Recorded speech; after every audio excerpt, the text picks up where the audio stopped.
ರಾತ್ರಿ 10:30 ಆಗಿತ್ತು. ಸವಿತಾ ಉಪಹಾರ ಹೋಟೆಲ್ನ ಬಾಗಿಲು ತಳ್ಳಿ ಅಮಿತ್ ಒಳಗೆ ಬಂದ. ಹೋಟೆಲ್ ಬಂದ್ ಆಗುವ ಸಮಯ ಆಗಿ ಹೋಗಿತ್ತು ಅಂತ ಅವನಿಗೆ ಗೊತ್ತಿತ್ತು. ಆದರೂ ಪಾರ್ಸೆಲ್ ತಗೊಂಡು ಹೋಗೋಣ ಅನ್ನೋ ಆಸೆಯಿಂದ ಒಳಗೆ ಹೋದ. ಕಳೆದ 6 ತಿಂಗಳುಗಳಿಂದ ಅವನಿಗೆ ಇದು ನಿಯಮಿತ ಹೋಟೆಲ್ ಆಗಿತ್ತು. ಇಲ್ಲಿನ ಚಹಾ ಮಿಶ್ರಪಾವ್ನಿಂದ ಹಿಡಿದು ಮ್ಯಾಗಿ, ಪಾವ್ ಬಾಜಿ, ಬಿರಿಯಾನಿವರೆಗೂ ಎಲ್ಲಾ ಖಾದ್ಯಗಳನ್ನು ಅವನು ಟ್ರೈ ಮಾಡಿದ್ದ.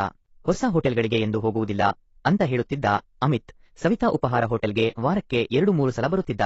ರಾತ್ರಿ 9 ರಿಂದ 10 ಗಂಟೆಯವರೆಗೂ ಬಂದು ಮೆನುವಿನಲ್ಲಿರುವ ಯಾವುದಾದರೂ ಪಾರ್ಸೆಲ್ ತೆಗೆದುಕೊಂಡು ನಂತರ ಹೋಟೆಲ್ ಮಾಲೀಕರಾದ ರುಚಿತಾಳ ಜೊತೆ ಮಾತಾಡುತ್ತಿದ್ದ. ಹೊಟ್ಟೆ ತುಂಬಿ ಮನಸ್ಸು ತುಂಬಿದ ಮೇಲೆ ಮುಂದಿನ ಕೆಲಸಕ್ಕೆ ಹೋಗುತ್ತಿದ್ದ. ಇದು ಅವನ ದಿನಚರಿಯಾಗಿತ್ತು. ದಿನವಿಡೀ ಕೆಲಸ ಮಾಡಿ ಆಯಾಸ ಆದ ಮೇಲೆ ರಾತ್ರಿ ರುಚಿತಾಳ ಜೊತೆ ಮಾತಾಡಿದರೆ ಅವನಿಗೆ ತುಂಬಾ ರಿಫ್ರೆಶ್ ಆಗುತ್ತಿತ್ತು. ರುಚಿತಾಳ ನಡೆ, ಮಾತು, ನೋಟ ಎಲ್ಲವೂ ಅವನಿಗೆ ಬಹಳ ಇಷ್ಟವಾಗುತ್ತಿತ್ತು. ಇಬ್ಬರ ಮಾತು ಕೆಲಸಕ್ಕೆ ಸಂಬಂಧಿಸಿದ್ದೇ ಆಗಿತ್ತು. ಕೆಲವೇ ನಿಮಿಷಗಳ ಮಾತು, ಆದರೂ ಅಮಿತ್ಗೆ ಅದು ಬೇಕಿತ್ತು. ರುಚಿತಾಳ ವ್ಯಕ್ತಿತ್ವ ಮತ್ತು ಅಮಿತ್ನ ಆಕರ್ಷಣೆ. ರುಚಿತಾ ಸುಮಾರು 35 ವರ್ಷದವರಾಗಿದ್ದರು.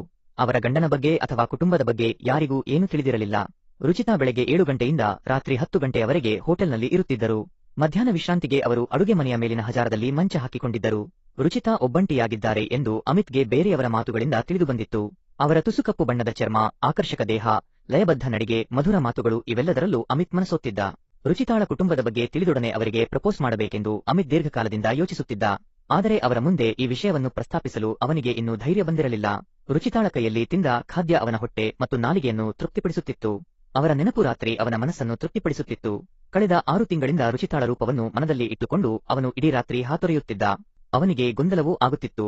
ರಾತ್ರಿಯ ಕನಸುಗಳು ಮತ್ತು ರುಚಿತಾಳ ಬಗ್ಗೆ ಅನಗತ್ಯವಾದ ಆಲೋಚನೆಗಳು ಅಮಿತ್ನನ್ನು ಉದ್ರೇಕಗೊಳಿಸುತ್ತಿದ್ದವು. ರುಚಿತಾಳ ಹತ್ತಿರ ಹೋದಾಗ ಅವನ ಹೃದಯ ಚಡಪಡಿಸಲು ತೊಡಗಿತು. ದಿನದ ಕಹಿ ಅನುಭವಗಳು.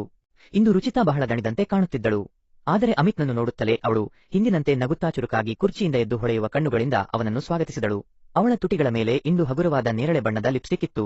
ಪ್ರತಿದಿನ ಗುಲಾಬಿ ಅಥವಾ ಚಾಕೊಲೇಟ್ ಬಣ್ಣದ ಲಿಪ್ಸ್ಟಿಕ್ ಹಚ್ಚಿಕೊಳ್ಳುವ ಹುಡುಗಿಯರಿಗಿಂತ ರುಚಿತಾಳ ಈ ಆಯ್ಕೆ ಅಮಿತ್ಗೆ ತುಂಬಾ ಇಷ್ಟವಾಗಿತ್ತು.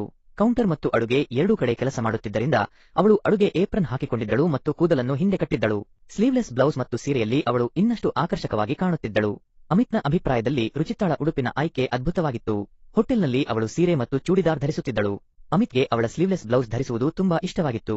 ಈಗಲೂ ಅವಳನ್ನು ನೋಡುತ್ತಿದ್ದಂತೆ ಅವನಲ್ಲಿ ಅನಿರೀಕ್ಷಿತ ಭಾವನೆಗಳು ಉದ್ಭವಿಸತೊಡಗಿದವು. ಆದರೆ ಎಂದಿನಂತೆ ತನ್ನ ನಿಜವಾದ ಆಲೋಚನೆಗಳನ್ನು ಮರೆಮಾಚಿ ಅವನು ಬೇರೆ ವಿಷಯದ ಬಗ್ಗೆ ಮಾತನಾಡಲು ಆರಂಭಿಸಿದನು. ರುಚಿತಾ, ಇತ್ತೀಚೆಗೆ ನಿನ್ನ ಕೆಲಸ ತುಂಬಾ ಹೆಚ್ಚಾಗಿದೆ. ನೀನು ತುಂಬಾ ದಣಿದಂತೆ ಕಾಣುತ್ತಿದ್ದೀಯಾ? ನೀನು ಕೆಲವು ದಿನಗಳ ರಜೆ ತೆಗೆದುಕೊಳ್ಳಬೇಕು ಎಂದನು. ರುಚಿತಾ ಆಳವಾದ ಉಸಿರು ಬಿಟ್ಟು ಕೆಳಗೆ ಕುಳಿತು, ನಾನು ತುಂಬಾ ದಣಿದಿದ್ದೇನೆ, ಆದರೆ ರಜೆ ಬಗ್ಗೆ ಯೋಚಿಸಲು ಸಾಧ್ಯವಿಲ್ಲ. ಅಷ್ಟು ಕೆಲಸ ಇದೆ. ಇವತ್ತು ನೋಡು ಎಷ್ಟು ಕೆಟ್ಟ ದಿನ ಇತ್ತು ಅಂದಳು. ಏನಾಯ್ತು ರುಚಿತಾ? ಅಮಿತ್ ಕಳವಳದಿಂದ ಕೇಳಿದ. ಬೆಳಿಗ್ಗೆ ಸ್ವಚ್ಛಗೊಳಿಸುವವರು ಬಂದು ಹೊಡೆದಾಡಿಕೊಂಡರು. ಆಮೇಲೆ ಹೋಟೆಲ್ ಸ್ವಚ್ಛ ಮಾಡುವುದರಿಂದ ಹಿಡಿದು ಎಲ್ಲವನ್ನೂ ನಾನೇ ಮಾಡಬೇಕಾಯಿತು. ಮಧ್ಯಾಹ್ನ ಕಾರ್ಪೊರೇಷನ್ ಅವರು ಬಂದು ಏನೋ ಪರಿಶೀಲನೆ ಮಾಡಿ ಹೋದರು. ಅವರಿಗೆ ಹಣ ಕೊಡಬೇಕಾಯಿತು. ಡಬ್ಬಿಯಿಂದ 500 ರೂಪಾಯಿ ಕೊಟ್ಟಾಗ ಅವರು ನಗುತ್ತಾ ಹೋದರು. ರುಚಿತಾ ಕೋಪದಿಂದ ಮಾತನಾಡುತ್ತಿದ್ದಳು. ಅವಳು ಮಾತನಾಡುವಾಗ ಕೆಟ್ಟ ಪದಗಳನ್ನು ಬಳಸುತ್ತಿದ್ದಳು. ಅಮಿತ್ಗೆ ಮೊದಲು ಅದು ವಿಚಿತ್ರವೆನಿಸುತ್ತಿತ್ತು. ಆದರೆ ಈಗ ಅವನಿಗೆ ಅದಕ್ಕೆ ಹೊಂದಿಕೊಳ್ಳುವ ಅಭ್ಯಾಸವಾಯಿತು.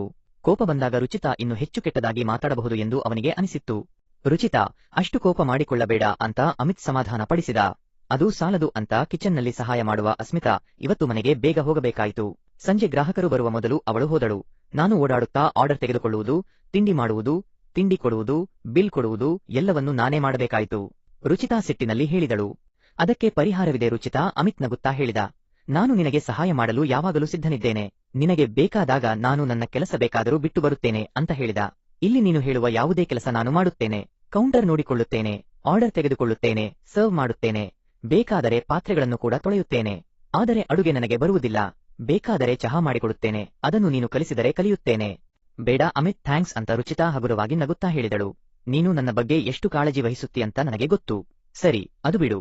ನಾನು ಹೇಳುತ್ತಿದ್ದದ್ದು ಅರ್ಧಕ್ಕೆ ನಿಂತು ಹೋಯಿತು. ಸಂಜೆ ಊಟಕ್ಕೆ ಮಕ್ಕಳ ಗುಂಪು ಬಂದಿತ್ತು. ಮೊದಲು 3-4 ಬಾರಿ ಬಂದು ಹೋಗಿದ್ದಾರೆ. ಆದರೆ ಇಂದು ಅವರ ವರ್ತನೆ ತುಂಬಾ ಕೆಟ್ಟದಾಗಿತ್ತು.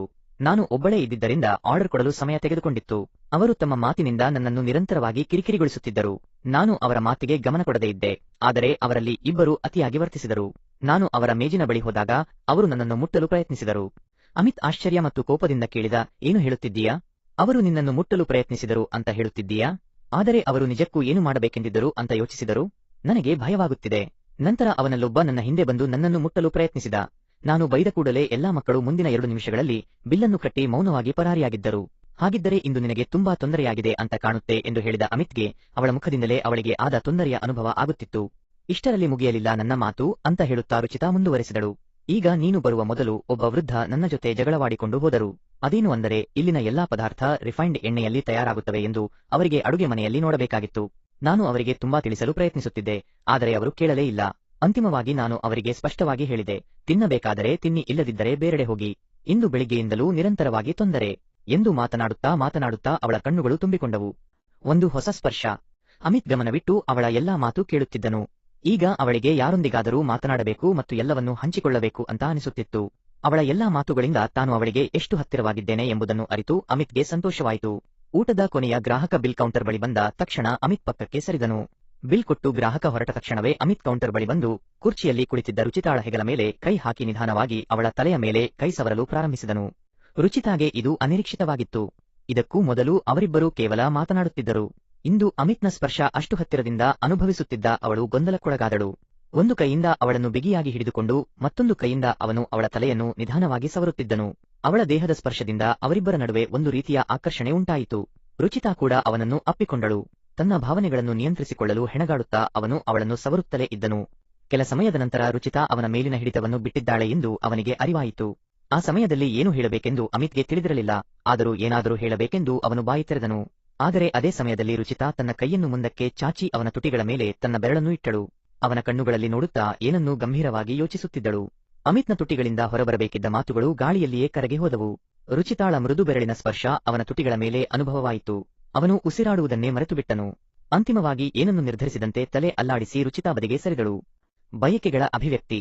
ಆಮೇಲೆ ಹೊರಗೆ ಹೋಗಿ ಹೋಟೆಲ್ನ ಶಟರ್ ಅನ್ನು ಕೆಳಕ್ಕೆ ಎಳೆದಳು. ಬಾಗಿಲನ್ನು ಲಾಕ್ ಮಾಡಿ ಹೊರಗಿನ ಬೆಳಕನ್ನು ಆರಿಸಿದಳು. ಅಮಿತ್ ಗೋಡೆಯ ಮೇಲಿನ ಗಡಿಯಾರದತ್ತ ನೋಡಿದನು. ರಾತ್ರಿ 11 ಗಂಟೆಯಾಗಿತ್ತು. ನಡೆದುಕೊಂಡು ಬರುವಾಗ ರುಚಿತಾಳ ಸಂಪೂರ್ಣ ದೇಹ ಕಾಣುತ್ತಿತ್ತು. ಸ್ಲೀವ್ಲೆಸ್ ಬ್ಲೌಸ್ ಮತ್ತು ಸೊಗಸಾದ ಸೀರೆಯಲ್ಲಿ ಅವಳು ತುಂಬಾ ಆಕರ್ಷಕವಾಗಿ ಕಾಣುತ್ತಿದ್ದಳು. ನಡೆಯುವಾಗ ಅವಳ ಆಕರ್ಷಕ ಚಲನವಲನಗಳು ಕಾಣುತ್ತಿದ್ದವು. ಅವನ ಕಣ್ಣು ಅವಳ ಮುಖದಿಂದ ಕೆಳಗೆ ಜಾರಿ ಬೀಳದಂತೆ ಅಮಿತ್ ಅವಳನ್ನೇ ನೋಡುತ್ತಿದ್ದನು. ರುಚಿತಾ ತನ್ನ ಕೈಯನ್ನು ಅಮಿತ್ನ ಮುಂದೆ ಚಾಚಿದಳು. ಅವನು ಅವಳ ಕೈ ಹಿಡಿದ ತಕ್ಷಣ ಅವಳು ಅವನನ್ನು ಕರೆದುಕೊಂಡು ಅಡುಗೆ ಮನೆಯ ಕಡೆಗೆ ಹೋದಳು. ದಿನವಿಡೀ ಆ ಅಡುಗೆ ಮನೆಯಲ್ಲಿ ನೂರಾರು ಖಾದ್ಯಗಳು ತಯಾರಾಗಿರುತ್ತವೆ. ಆದರೆ ಈಗ ಅಡುಗೆ ಮನೆ ಸಂಪೂರ್ಣವಾಗಿ ಸ್ವಚ್ಛವಾಗಿ ಚೆನ್ನಾಗಿ ಕಾಣುತ್ತಿತ್ತು. ಅಮಿತ್ ಮತ್ತೆ ಏನಾದರೂ ಹೇಳಬೇಕೆಂದಿದ್ದನು, ಆದರೆ ರುಚಿತಾ ಮತ್ತೆ ಅವನನ್ನು ಮೌನವಾಗಿರಲು ಹೇಳಿದಳು. ಅಡಿಗೆ ಮನೆಯ ಮಧ್ಯದಲ್ಲಿ ಒಂದು ಸ್ಟೀಲ್ ಟೇಬಲ್ ಇರಿಸಲಾಗಿತ್ತು. ಇಬ್ಬರ ಎತ್ತರವು ಸರಿಸುಮಾರು ಒಂದೇ ಇತ್ತು. ಅವನ ಕಣ್ಣುಗಳನ್ನು ನೋಡುತ್ತಾ ರುಚಿತಾ 2 ಹೆಜ್ಜೆ ಮುಂದೆ ಸರಿದಳು. ಈಗ ಅಮಿತ್ ತನ್ನ ಮುಖದ ಮೇಲೆ ಅವಳ ಉಸಿರಿನ ಅನುಭವವಾಗುತ್ತಿತ್ತು. ಅವನ 2 ಭುಜಗಳ ಮೇಲೆ ಕೈಗಳನ್ನು ಇಳಿಸುತ್ತಾಳು. ಅವಳು ಮೃದುವಾದ ಧ್ವನಿಯಲ್ಲಿ ಮಾತನಾಡಲು ಆರಂಭಿಸಿದಳು. ನಮ್ಮ ಪರಿಚಯವಾಗಿ ಬಹಳ ದಿನಗಳಾಗಿವೆ ಅಲ್ಲವೇ? ನಿನಗೆ ಒಂದು ವಿಷಯ ಹೇಳಬೇಕು. ನಿನ್ನ ಸೌಮ್ಯ ಸ್ವಭಾವ, ನಿನ್ನ ಆಕರ್ಷಕ ಮಾತುಗಳು ನನಗೆ ತುಂಬಾ ಇಷ್ಟ. ನಿನ್ನ ನೋಟವು ನನಗೆ ಅರ್ಥವಾಗುತ್ತದೆ. ಬೇರೆ ಜನರ ನೋಟದಲ್ಲಿ ಕಾಣುವ ದುರಾಸೆ, ಲೋಭ ನಾನು ನಿನ್ನ ನೋಟದಲ್ಲಿ ಎಂದಿಗೂ ಕಂಡಿಲ್ಲ. ಅಮಿತ್ಗೆ ಇದನ್ನೆಲ್ಲ ಕೇಳುತ್ತಿದ್ದಂತೆ ನಾಚಿಕೆಯಾಯಿತು. ಈಗ ಅವನು ಏನನ್ನೂ ಉತ್ತರಿಸುವ ಸ್ಥಿತಿಯಲ್ಲಿ ಇರಲಿಲ್ಲ. ರುಚಿತಾಳ ಕೈಗಳು ಈಗ ಅವನ ದೇಹದ ಮೇಲೆ ಜಾರಿ ಕೆಳಗೆ ಬಂದು ಅವನ ಸೊಂಟವನ್ನು ತಲುಪಿದವು. ಅವನ ಸ್ಥಿತಿಯನ್ನು ಅರ್ಥಮಾಡಿಕೊಂಡು ಅವಳು ಮುಂದುವರೆದಳು. ಅಮಿತ್, ಈ ದಿನ ತುಂಬಾ ಕೆಟ್ಟದಾಗಿ ಹೋಯಿತು. ಇಂದಿನ ಎಲ್ಲಾ ಕೆಟ್ಟ ನೆನಪುಗಳನ್ನು ಮರೆತು ಬಿಡಲು ನೀನು ನನಗೆ ಸಹಾಯ ಮಾಡುತ್ತೀಯಾ? ರುಚಿತಾಳಿಗೆ ಏನು ಮತ್ತು ಹೇಗೆ ಸಹಾಯ ಮಾಡಬಹುದು ಎಂದು ಕೇಳುವ ಮೊದಲೇ ಅನಿರೀಕ್ಷಿತ ಘಟನೆ ಸಂಭವಿಸಿತು. ರುಚಿತಾ ಹಠಾತ್ ತನ್ನ 2 ಕೈಗಳನ್ನು ಅವನ ಎದೆಯ ಮೇಲೆ ಒತ್ತಿ ಅವನನ್ನು ತನ್ನತ್ತ ಎಳೆದಳು. ಅದನ್ನು ನಿರೀಕ್ಷಿಸದ ಅಮಿತ್ ರುಚಿತಾಳ ಮೇಲೆ ಬಹುತೇಕ ಬೀಳಲಿದ್ದನು. ಆದರೆ ಅವಳು ಹಿಂದಕ್ಕೆ ಸರಿದು ಸ್ಟೀಲ್ ಟೇಬಲ್ಗೆ ಆಧಾರವನ್ನು ಪಡೆದು ಅಮಿತ್ನ ತಲೆಯನ್ನು ತನ್ನ ಮುಖದ ಬಹಳ ಹತ್ತಿರಕ್ಕೆ ತಂದಳು. ಈ ಆಘಾತದಿಂದ ಹೊರಬರಲು ಅಮಿತ್ಗೆ ಕೆಲವು ಸೆಕೆಂಡುಗಳು ಬೇಕಾಯಿತು. ಆದರೆ ಚೇತರಿಸಿಕೊಂಡ ನಂತರ ಅವನು ತನ್ನ 2 ಕೈಗಳಿಂದ ಅವಳ ಮುಖವನ್ನು ಹಿಡಿದು ಸ್ವಲ್ಪ ಹಿಂದಕ್ಕೆ ತಳ್ಳಿ ಅವಳ ತುಟಿಗಳ ಮೇಲೆ ನಿಧಾನವಾಗಿ ತನ್ನ ತುಟಿಗಳನ್ನು ಹಚ್ಚಿದನು. ನಂತರ ಅವಳ ಕಣ್ಣುಗಳನ್ನು ನೋಡುತ್ತಾ ನಗುತ್ತಾ ಅವಳ ಮೂಗಿನ ಮೇಲೆ ತನ್ನ ಮೂಗನ್ನು ಉಜ್ಜಲು ಆರಂಭಿಸಿದನು. ಯಾವುದೇ ಹುಡುಗಿಯನ್ನು ಮೊದಲ ಬಾರಿಗೆ ಚುಂಬಿಸುವಾಗ ಹೇಗೆ ಮೃದುವಾಗಿ ಆರಂಭಿಸಬೇಕೆಂದು ಅವನು ಅನೇಕ ಹಿಂದಿ ಸಿನಿಮಾಗಳಲ್ಲಿ ನೋಡಿದ್ದನು. ಅವನ ಹಳೆಯ ಗೆಳತಿಯರೊಂದಿಗಿನ ಅನುಭವಗಳು ಅವನಿಗೆ ಈಗ ನೆನಪಾಗುತ್ತಿದ್ದವು. ಆ ಅನುಭವದ ಆಧಾರದ ಮೇಲೆ ಅವನ ವರ್ತನೆ ಈಗ ಪರಿಪೂರ್ಣ ಎಂದು ಅವನಿಗೆ ಅನಿಸುತ್ತಿತ್ತು. ಆದರೆ ಅವನ ಅಂದಾಜು ತಪ್ಪು ಎಂದು ಅವನಿಗೆ ಮುಂದಿನ ಕ್ಷಣದಲ್ಲಿ ಅರಿವಾಯಿತು. ನಿರ್ಭೀತ ಪ್ರೇಮದ ಆಚರಣೆ. ಒಂದು ಬಿಸಿ ಹೊಡೆತ ಕೆನ್ನೆಯ ಮೇಲೆ ಬಿದ್ದಿತ್ತು. ಆ ಶಬ್ದ ಮುಚ್ಚಿದ ಅಡುಗೆ ಮನೆಯಲ್ಲಿ ಬಹಳ ಹೊತ್ತು ಪ್ರತಿಧ್ವನಿಸುತ್ತಿತ್ತು. ನಿಖರವಾಗಿ ಏನಾಯಿತು ಎಂದು ಅಮಿತ್ಗೆ ಅರ್ಥವಾಗಲು ಸ್ವಲ್ಪ ಸಮಯ ಹಿಡಿಯಿತು. ಅವಳು ಹಿಂದೆ ಸರಿಯುತ್ತಾ ಮೃದುವಾಗಿ ಪ್ರತಿಕ್ರಿಯಿಸಿದ್ದಳು. ಹಾಗಾದರೆ ಆ ಹೊಡೆತ ಏಕೆ? ಉತ್ತರಕ್ಕಾಗಿ ಅವನು ಹೆಚ್ಚು ಕಾಯಬೇಕಾಗಿರಲಿಲ್ಲ. ರುಚಿತಾ ನಿಧಾನವಾಗಿ ಒಂದೊಂದು ಪದವನ್ನು ಉಚ್ಚರಿಸುತ್ತಾ ಹೇಳಿದಳು, ಸಾರಿ ಅಮಿತ್, ನಾನು ಉದ್ದೇಶಪೂರ್ವಕವಾಗಿ ಹಾಗೆ ಮಾಡಲಿಲ್ಲ. ನಿನ್ನೊಂದಿಗೆ ಮಾತನಾಡಲು ನನಗೆ ಯಾವಾಗಲೂ ಇಷ್ಟ ಆಗುತ್ತದೆ. ನಿನ್ನ ಹತ್ತಿರ ಬಹಳಷ್ಟು ವಿಷಯಗಳನ್ನು ಹೇಳಬೇಕೆಂದು ನನಗೆ ಅನಿಸುತ್ತದೆ. ವಿಶೇಷವಾಗಿ ಇದು ನನ್ನ ತುಂಬಾ ಖಾಸಗಿ ವಿಷಯ. ಆದರೆ ನಿನ್ನನ್ನು ಬಿಟ್ಟು ಬೇರೆ ಯಾರೊಂದಿಗೂ ನಾನು ಇದರ ಬಗ್ಗೆ ಮಾತನಾಡಲು ಸಾಧ್ಯವಿಲ್ಲ. ನನ್ನ ಅಗತ್ಯಗಳು ಸ್ವಲ್ಪ ವಿಭಿನ್ನವಾಗಿವೆ ಅಮಿತ್. ಅವು ನಿನಗೆ ಅರ್ಥವಾಗುತ್ತವೆ ಎಂದು ನಾನು ಆಶಿಸುತ್ತೇನೆ. ರುಚಿತಾ, ನೀನು ನಿರ್ಭಯವಾಗಿ ನನಗೆ ಹೇಳಬಹುದು ಎಂದು 2 ಕೈಗಳನ್ನು ತನ್ನ ಕೈಯಲ್ಲಿ ಹಿಡಿದುಕೊಂಡು ಅಮಿತ್ ಹೇಳಿದ. ಏಕೆಂದರೆ ಅವಳ ಆಕರ್ಷಣೆ, ಅವಳ ನೋಟ ಇವೆಲ್ಲವೂ ಅವನ ಮನಸ್ಸು ಮತ್ತು ದೇಹದ ಮೇಲೆ ಬಹಳಷ್ಟು ಪರಿಣಾಮ ಬೀರಿತ್ತು. ಅವನಿಗೆ ಹಿಂದೆ ಸರಿಯಲು ಸಾಧ್ಯವಾಗಲಿಲ್ಲ. ಮೊದಲಿನ ಅಪ್ಪಳಿಕೆಯನ್ನು ಮರೆತು ಅವನು ರುಚಿತಾಳನ್ನು ಮತ್ತೆ ತಬ್ಬಿಕೊಂಡು ಅವಳ ನೇರಳೆ ತುಟಿಗಳ ಮೇಲೆ ತನ್ನ ತುಟಿಗಳನ್ನು ಇಟ್ಟನು. ನಿಲ್ಲಿಸು. ರುಚಿತಾ ಮತ್ತೆ ಅಮಿತ್ನನ್ನು 2 ಕೈಗಳಿಂದ ತಳ್ಳಿಯಲ್ಲೇ ಕೂಗಿದಳು. ನನಗೆ ಇದು ಇಷ್ಟವಿಲ್ಲ. ಪುಸ್ತಕ ಅಥವಾ ಸಿನಿಮಾದಲ್ಲಿ ತೋರಿಸುವ ಹಾಗೆ ಮೃದುವಾದ ಪ್ರೇಮ ನನಗೆ ಬೇಕಿಲ್ಲ. ನನ್ನ ಅವಶ್ಯಕತೆ ಬೇರೆ. ಅಮಿತ್ಗೆ ಅವಳು ಹೇಳುವುದು ತಿಳಿಯಲಿಲ್ಲ. ಅಮಿತ್ನನ್ನು ಹಿಡಿದು ಹತ್ತಿರಕ್ಕೆ ಎಳೆದು, ನಾನು ಇತರ ಮಹಿಳೆಯರಂತೆ ಅಲ್ಲ ಎಂದು ಹೇಳಿದಳು. ಅವನ ಕಣ್ಣುಗಳಲ್ಲಿ ನೋಡುತ್ತಾ ಅವಳು ಬಲವಾಗಿ 2 ಕೈಗಳನ್ನು ಹಿಂದಕ್ಕೆ ಎಳೆದಳು ಮತ್ತು ನನಗೆ ಯಾವ ರೀತಿ ಪ್ರೀತಿ ಮಾಡುವುದು ಇಷ್ಟ ಎಂದು ನಿನಗೆ ತೋರಿಸುತ್ತೇನೆ ಎಂದಳು. ಕ್ಷಣಾರ್ಧದಲ್ಲಿ ಅಮಿತ್ನ ಶರ್ಟ್ನ ಎಲ್ಲಾ ಬಟನ್ಗಳನ್ನು ಕಿತ್ತು ಹಾಕಿದಳು. ಅವು ಅಡುಗೆ ಮನೆಯೆಲ್ಲೆಡೆ ಚೆಲ್ಲಾಪಿಲ್ಲಿಯಾಗಿ ಬಿದ್ದವು. ಅಮಿತ್ನನ್ನು ಹಿಡಿದುಕೊಂಡಾಗ ಆ ತಂಪಾದ ಸ್ಪರ್ಶ ಅವನ ಇಡೀ ದೇಹಕ್ಕೆ ಹರಡಿತು. ತಲೆ ಎತ್ತಿ ನೋಡಿದ ಅಮಿತ್ ರುಚಿತಾಳ ಮುಖ ನೋಡಿ ಒಳಗೊಳಗೆ ನಗುತ್ತಾ ಇಬ್ಬರೂ ಉಡುಪುಗಳನ್ನು ಬಿಚ್ಚಿದರು. ಈ ಬಾರಿ ಅಮಿತ್ ಸಿದ್ಧನಿದ್ದ. ಮೇಜು ಕಡಿಮೆ ಎತ್ತರದ್ದಾಗಿದ್ದರಿಂದ ಅವಳು ಸುಲಭವಾಗಿ ಮೇಲೆ ಹೋಗಿ ಕುಳಿತಳು. ರುಚಿತಾಳಿಗೆ ನಿಜವಾಗಿಯೂ ಏನು ಬೇಕಿತ್ತು ಎಂಬುದು ಅಮಿತ್ಗೆ ಈಗ ಚೆನ್ನಾಗಿ ಅರ್ಥವಾಯಿತು. ಒಳ ಉಡುಪುಗಳ ಅಡಚಣೆ ದೂರವಾದಾಗ ಅಮಿತ್ಗೆ ತುಂಬಾ ಸಂತೋಷವಾಯಿತು. ಇಷ್ಟು ವರ್ಷಗಳ ತಪಸ್ಸು ಈಗ ಫಲ ನೀಡಿದೆ ಎಂದು ಅವನಿಗೆ ಅನಿಸಿತು. ಅವಳು ಹೇಳಿದಳು, ಇದು ನನ್ನ ಶೈಲಿ ಮಿಸ್ಟರ್ ಅಮಿತ್, ನಿನಗೆ ಇದು ಸರಿಯೇ ಎಂದಾಗ ಅಮಿತ್ ಹೇಳಿದ, ನನಗೆ ಅರ್ಥವಾಗುತ್ತಿಲ್ಲ, ಆದರೆ ಈ ಶೈಲಿ ನನಗೆ ನಿಜಕ್ಕೂ ಇಷ್ಟವಾಯಿತು. ಅದು ನಿಜ, ನನ್ನ ಉತ್ಸಾಹ ಹೆಚ್ಚಾಗುತ್ತಿದೆ.